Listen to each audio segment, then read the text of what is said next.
This video is for educational and information purposes only. Mutual funds and stocks talked about in this video are purely used as examples. This video is not meant for advisory or recommendation purpose. Hello everyone, welcome back to another video tutorial. In this tutorial, we will be learning how to add funds to your aliceblue trading account. Let's get started. Log into the aliceblue trading platform.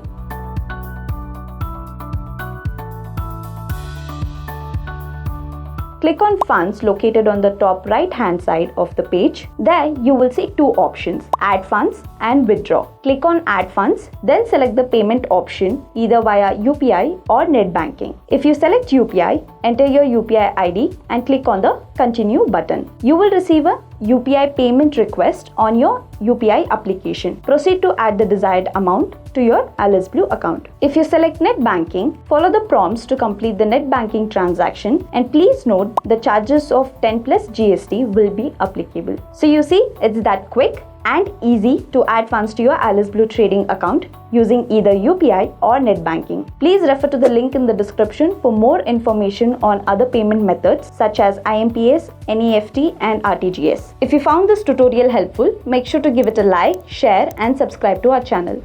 Investments in security markets are subject to market risk. Read all the related documents carefully before investing.